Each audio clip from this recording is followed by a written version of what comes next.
Hello everyone, welcome to my YouTube channel Examination Specifications. So today we are going to discuss about the section 40 of the Indian Contract Act 1872. See, section 40 to 45 of the Indian Contract Act is directly dealing with the topic by whom contract must be performed. ठीक है, सो आज हम discuss करेंगे section 40. ये क्या बोल रहा है? Let us understand now according to the bare act language. Section 40 के अकॉर्डिंग सी क्या बोल रहा है ये कि person by whom promise is to be performed if it appears from the nature of the case that it was the intention of the parties to any contract that any promise contained in it should be performed by the promisor himself. Such promise must be performed by the promisor.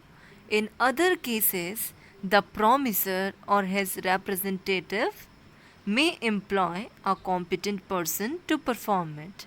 Now इस section के according intention जो है बहुत ही important role play कर रहा है.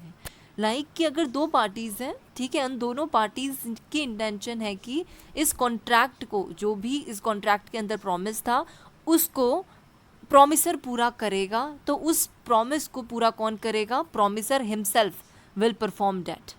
ठीक है, सी अगर इंटेंशन है तो ओनली प्रॉमिसर विल परफॉर्म. ठीक है, इन अदर केस तो रिप्रेजेंटेटिव जो है किसका? प्रॉमिसर का.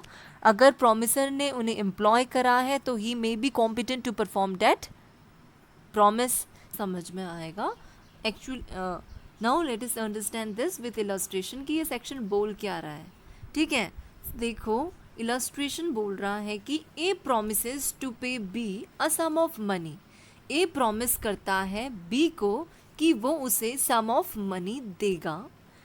ए मे perform this promise either by personally paying the money to B or by causing it to be paid to B by another, and if A dies before the time appointed for payment, his representatives must perform the promise or employ some proper person to do so.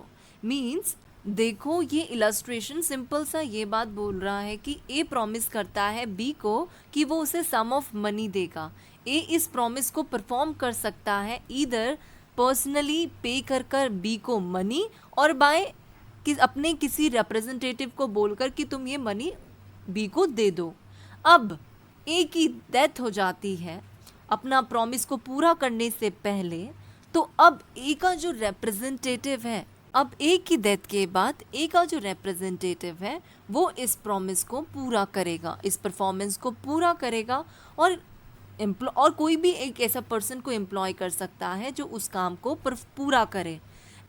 सी हमने section 37 of the Indian contract act 1872 के para 2 में देखा था कि अगर जो promiser है उनकी डेथ हो जाती है तो उनके बदले उनका जो रिप्रेजेंटेटिव है वो उस प्रॉमिस को पूरा करेगा, उस परफॉर्मेंस को करेगा अपने प्रॉमिसर के बदले. ठीक है, सो यहाँ पे भी इस इलस्ट्रेशन में यही है कि या तो ए उस प्रॉमिस को पूरा करेगा. ठीक है, अगर ए की डेथ हो जाती है तो उनके बदले जो उनका रिप्रेजेंटेटिव है he will be performing the promise. ठीक है, now let us see the second illustration. A promises to paint a picture of B. A must perform this promise personally. S क्या बोल रहा है यहाँ पे कि ए ने प्रॉमिस करा बी को कि वो उसकी पिक्चर को पेंट करेगा. तो अब ए जो है इस प्रॉमिस को परफॉर्म कौन कर सकता है? ए ही परफॉर्म कर सकता है. Why? Because here it is talking about the personal skill and diligence. जहाँ पे पर्सनल स्किल और डिलीजेंस की बात होती है वहाँ पे उस प्रॉमिस को कौन परफॉर्म कर सकता है? Promisor himself only, because it is talking about the personal skill. ठीक है, क्योंकि ज़रूरी नहीं है कि जो ए के अंदर टैलेंट है, स्किल है, वो ही बी उनके रिप्रेजेंटेटिव के पास हो. तो जहाँ पे पर्सनल स्किल की बात होती है उधर पे promiser promiser himself is bound to perform the promise. In case उनकी death हो जाती है तो जो उनका legal representative जो होता है he is not bound to perform that promise. As हमने पढ़ा था कौन से section में, section 37 of the Indian Contract Act. You may see that in my playlist in the Indian Contract Act 1872 की जो मेरी playlist है, आप लोग उस section 37 को वहाँ पे prefer कर सकते हैं. ठीक है. नाउ जो ये सेक्शन 40 है इंडियन कॉन्ट्रैक्ट एक्ट का, ये यही बोल रहा है कि अगर दो पार्टीज हैं उनकी इंटेंशन है कि इस प्रॉमिस को पूरा कौन कर सकता है, promisor himself. So first promisor ही उसको परफॉर्म करेगा. अगर इन केस प्रॉमिसर उसे परफॉर्म नहीं कर पाया तो उनका जो रिप्रेजेंटेटिव है उनके बदले वो काम कर सकता है. इन केस प्रॉमिसर की डेथ हो गई तो उनका रिप्रेजेंटेटिव उस प्रॉमिस को फुलफिल करेगा. जहाँ पे पर्सनल स्किल और डिलीजेंस की बात होगी तो वहाँ पे प्रॉमिसर ही उसको पूरा कर सकता है, बिकॉज पर्सनल स्किल वेरी करती है हर इंसान की. लाइक एक इसके अंदर वो जो स्किल है ज़रूरी नहीं है कि जो उसका रिप्रेजेंटेटिव है उसके पास भी सेम स्किल हो.